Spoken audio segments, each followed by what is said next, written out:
I'll crush you into dust!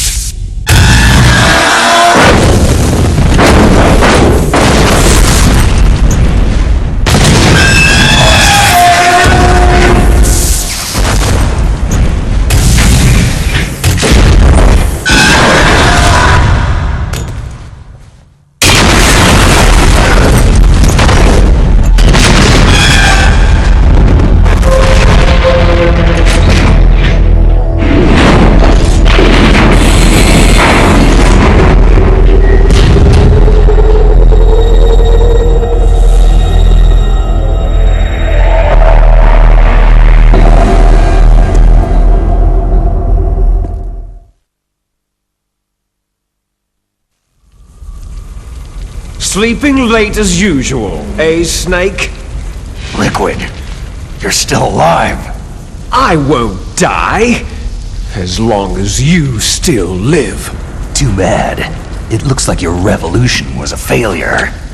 Just because you've destroyed Metal Gear doesn't mean I'm done fighting. Fighting? What are you really after? The restoration of the era when warriors such as us lived as we should. That was Big Boss's fantasy. It was his dying wish. When he was young during the Cold War, the world needed men like us.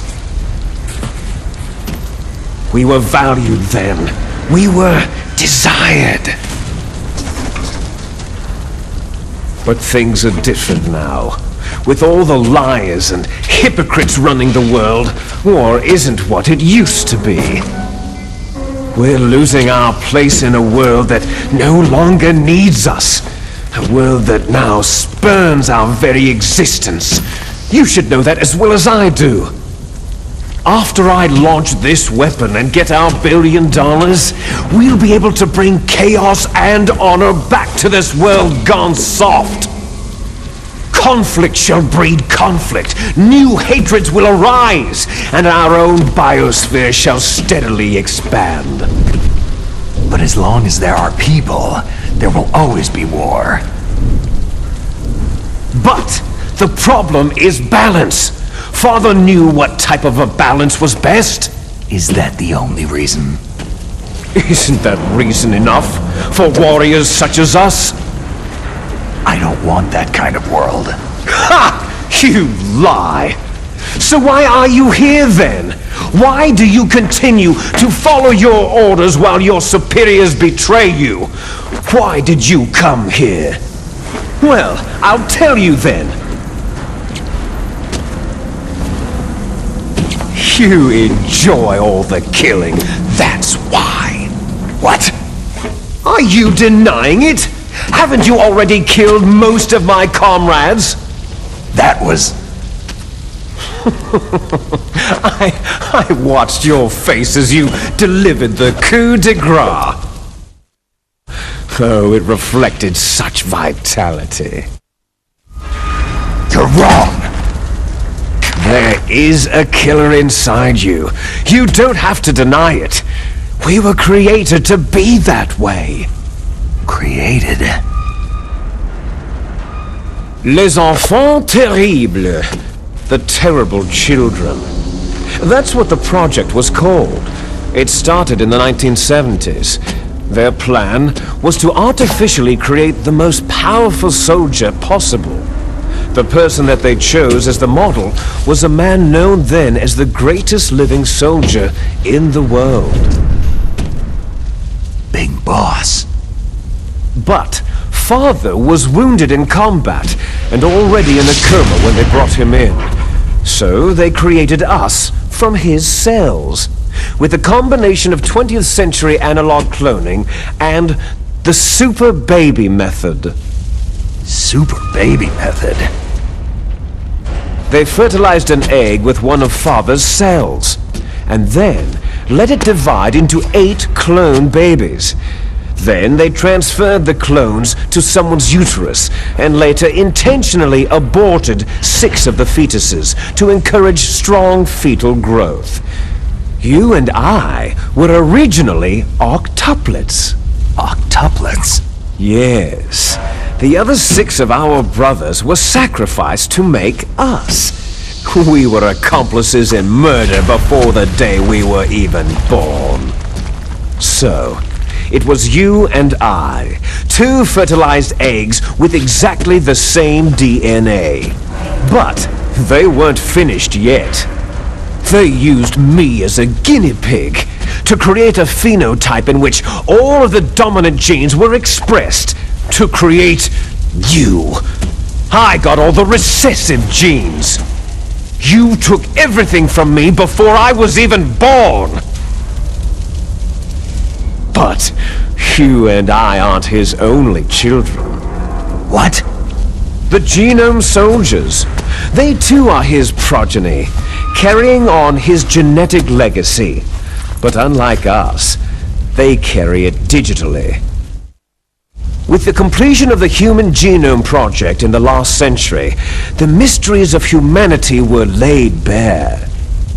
Thanks to Father's DNA, they were able to identify more than 60 soldier genes responsible for everything from strategic thinking to the proverbial killer instinct.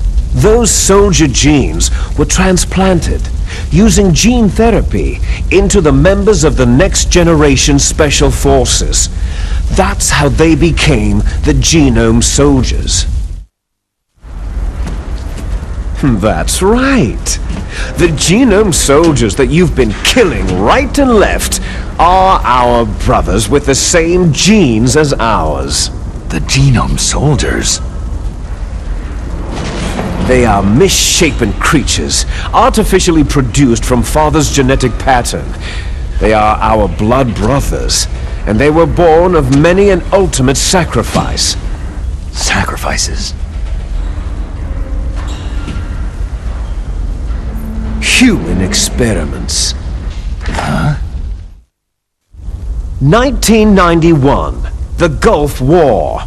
The military secretly injected soldiers with the soldier genes. The Gulf War syndrome that hundreds of thousands of returning soldiers complained about was a side effect of it. Ha!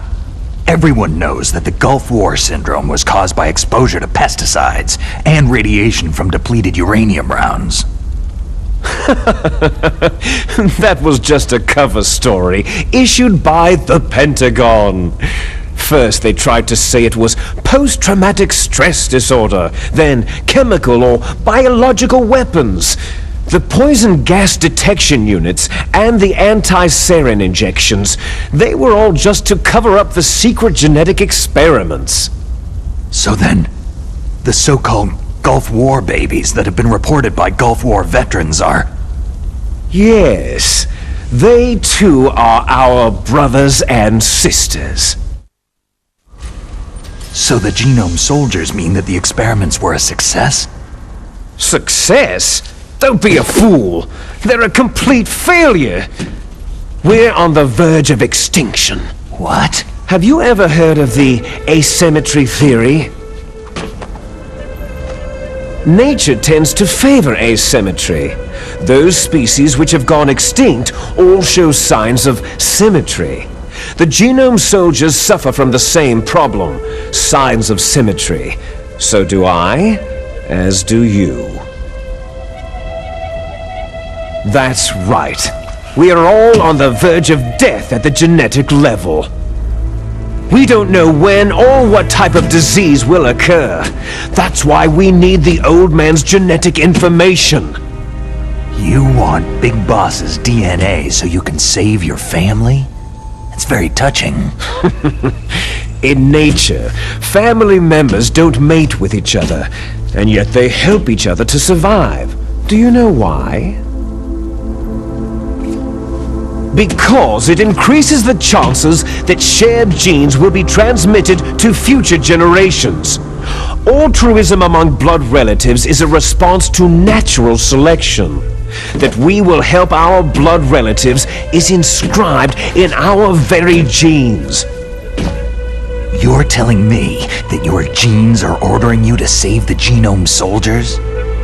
You can't fight your genes. It's fate. All living things are born for the sole purpose of passing on their parents' genes. That's why I'll follow what my genes tell me.